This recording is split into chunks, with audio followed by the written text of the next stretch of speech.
On June 16th, 2018, I launched this show. Have faith, let it begin. Join me each and every weekday at 7:30 a.m. live because this is a show all about faith. Motivational topics, inspirational stories, personal testimony designed for you, the daily commuter. My name is Angel, and welcome to Have Faith, Let It Begin. 30 seconds to go. Hi, I am Mia. You're listening to Have Faith, Let It Begin. Hi, my name is Isabella, and you're listening to Have Faith, Let It Begin. Hello, my name is Amari, and today we are back on another episode of Have Faith and Let's Begin. 10 seconds to go. 8, 7, 6, 5, 4, 3, 2, 1. Hi, my name is Angela, and you're listening to Have Faith, Let It Begin. Hey, this is Freddy, and you're listening to Have Faith, Let It Begin. Have faith, let it begin. Hello, everyone, and welcome to this Tuesday edition of Have Faith, Let It Begin on this Tuesday, September 17th, 2019. Folks, I hope you enjoyed your Monday, and let's get started with a Tuesday episode. As you probably saw the title, do you like your job? Are you happy with your job? You know, one of the things that I constantly notice at my current job is when I walk the halls, I'm a very positive person. So if I'm walking the halls and I see somebody, I will say good morning. If it's in the afternoon, I'll say good afternoon. And I would say about 40% of the time, they acknowledge me and then they come back and say the same thing. Other times, I get a look of like, oh, what's so good about it? Or sometimes they're on their phones and totally ignore me and never look up. Remarkable how they get to where they need to be, whether glued nose deep into their phone. Don't get me wrong, I've done it. I have done it myself. But typically, I try to refrain from using my phone when I'm walking the hallways. One, because I don't want to bang into somebody or bang into a wall. And two, I just don't think it's polite. But that's another thing, and that's another future episode. But what we're talking about is, are you happy at work? Do you like your job? Well, a lot of us don't like what we do. A lot of us find themselves in a pretty interesting predicament. It's a job that pays well, has amazing insurance, but it's not the job you really like. Whether it's because of a supervisor, maybe colleagues at work, maybe the consistent inconsistencies, maybe the unprofessionalism. But there is something about work that some of us don't like. They don't appreciate the fact that sometimes you're not appreciated. You're not recognized for jobs or tasks that you complete. Others can actually say they just feel like they could be utilized, or their talents and their gifts should be utilized more, and they're not. For myself, I can honestly say, for the first time in my life, I finally found a job that I love to do. A job that I hold in regards as being one of the most famous, one of the most favorite jobs I've ever had. I'm not going to lie, though. Part of me, I was looking for my badge, by the way, when I said that, because I'm on my way to work, and I'm like, if I don't have a badge, I can't get in. But I will be honest, there are times when I feel that my talents aren't being utilized, when my gifts aren't being used, and I do the best I can with the power that I have, with the abilities that I have, to do what I can to try to make things happen, but my hands sometimes are tied. It brings back memories, though, to when I was a manager, and what most 22 and 23-year-olds would probably consider a dream job was not my favorite job. And a lot of it dealt with the environment. Some of you have remembered the previous episodes when we first started about the environment that I got into in a sales job. But one of the things I've never truly discussed was how on my second run, because I was laid off after working with that nonprofit organization, how when I came back and worked in the home office location, how it was, I thought, to be a new beginning, let me tell you the story. So, after 10 years of working for the nonprofit organization in my early 20s, I was pretty much late, not 10 years, what am I thinking? I apologize, I'm way off on the years. In 1999, I started working for a nonprofit organization. And around 2001, they decided to shut down that particular office. Then when that happened, that's how I got transferred over to Providence, Rhode Island. So it was a second round with them, but it was a transfer, and it was a different state. I've had previous episodes about this, so I encourage you to go back and listen to that episode. I was there from 2001 to 2006. I left Providence, Rhode Island, and moved back to my home in the Northeast. Excuse me. Now, after coming back, I did not want to continue on with that type of work, and I ended up working for AAA New York for the next 7 years. I'm dating myself. While I was there in that term, I decided that it was time to once again be a manager. So I reached out yet again to home office of my previous job and let them know that I was close by, and I was once again rehired. I left AAA to become a manager again and do my third run with that nonprofit organization. And that's where the story begins. I believe that the picture that was painted to me was definitely not the canvas or the materials that I wanted to work with. But throughout my 1.5 years with that company, because yes, ultimately I was let go, there was something good that came out of it. I met Sigfredo. Sigfredo is a very good friend of mine. You've heard him on the show. You heard him say, "Hello, this is Freddy, and you're listening to Have Faith, Let It Begin." Freddy and I became very good friends, and he was really a huge instrument from God during the hardest part of my life when it came to my marriage, before I was actually even married. But it came to a head when things were not doing well with my wife, then girlfriend at the time, or fiance. But he was there for me. But I don't want to, I'm going way off topic, and I'm sorry. The purpose of what I'm talking about is the work. So I apologize, I totally went off topic for a second. That's what happens when you relive a moment. You kind of go off a little bit.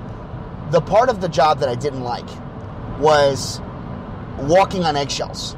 Was every time I would walk into work, I felt as if something was going to happen. Not a positive thing. And when positive things happened, I knew something negative would come about. That is not a type of job you want to be a part of. And the industry that I was in, we didn't even have lunchtime. Don't get me wrong, you were told you could take a lunch, but if you took the lunch, it was a sign of weakness because it was sales. See, when you go to take a lunch, you're taking time away from the sales. We didn't have a break time for the call center. That call center ran straight from 8 in the morning till 9 o'clock at night, and there were no stoppages. It was go, go, go, go, go.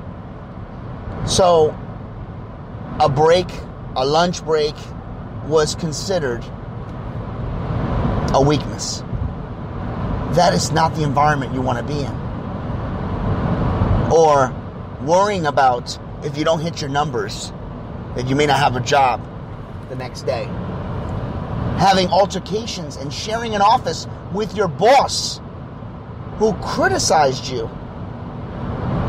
about every suggestion that you presented. Let me point out something to you. You ever have a position where you have a boss that was a mentor, was someone who had your best interests at heart, and then you left that job and you found a boss that was all about himself and expected you to do things based off of your resume, but without giving you the tools or the proper teachings or the proper, proper guidance, mentorship, that most people expect. Don't get me wrong. I'm a grown man.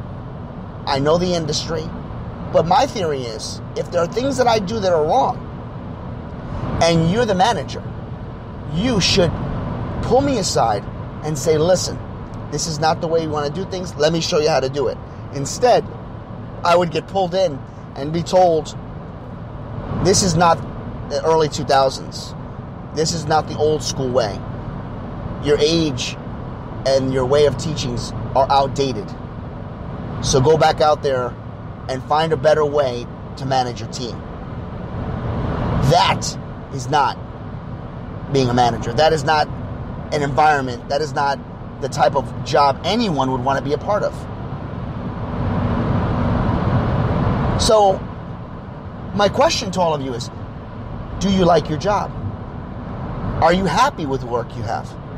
Myself, I now have a job where when I come in, people say thank you. People say great job. My manager always looks for my best interest at heart, has no problems sharing with me when I do things incorrectly, but is willing to show me how to do things in a correct and proper manner. When things go awry, and even if I'm wrong, the manager will back me up, pull me aside and say, hey, not for nothing, you were kind of wrong on this, but I didn't like the way you were being treated, so I took care of it. Moving forward, don't do this, do it this way. Mentorship, good environment, good opportunities. I was always told by my mentor, Ralph, always prepare yourself to hire your replacement. Not because you're going to get fired, but because your way, by teaching the next person to replace you, only means that you're going to move up. And when you move up, the person that you've mentored will take your place, and he or she will do right by you, and eventually will be under you. And maybe one day, when it comes time to retire, they will then replace you again. But you can walk away knowing you set the bar, you set the table for the industry that helped you get to where you needed to be. Mentorship, good management, good environment. You know, I talk about a friend of mine, who I'm not going to say his name today. Very rarely I bring him up. He has that problem all the time. The consistent inconsistencies at his job, where people call out and call out and call out, and it's as if there's no repercussions. Here's an individual who very rarely calls out. When I mean very rarely, I mean he has gone literally 3 to 5 years sometimes without calling out, and then an emergency comes up and he is looked at as if he let the team down, looked at as if he dropped the ball. That is not the environment that anybody wants to be a part of. We talked about dreams on Friday and following your dreams. If you find yourself in a position to not be happy of your job, maybe it's time to use those gifts, to use your talents elsewhere. I'm not saying walk in today and quit and say, I listened to Have Faith Let It Begin, I'm going to quit. No, you have to do right by you. You have to do right by your family. But most importantly, you have to prepare yourself for the next challenge. Look around, see what your talents and your gifts can bring you. And when you go into a job interview, which is going to be another episode, by the way, most likely tomorrow. When you're in a job interview, I'm a firm believer that it's all about the environment. It's all about what you feel when you first walk in. And when you get there and you feel the position and you hear, you talk to some colleagues there and you ask to speak to a couple managers, know that God's interest in you, God's purpose for you is to provide you with the correct and proper way to move forward on your next adventure, next challenge. God will never steer you in the wrong direction. God knows where He's going to put you. But don't allow yourself to feel negative, to feel uncertain, to feel unwanted, to feel unused at a position that you're at today. Because God has provided you with gifts, talents, and treasures. And He did not make that happen so that you could be unhappy. He did this so that you can utilize those talents Use your gifts and share your treasures with all that are surrounded around you. Think about that as you go into work today. Have faith. Let it begin. Thank you for listening to another episode of Have Faith, Let It Begin. That's right, Ariel. We're done with another show. And it's always great to have this show with you, my love.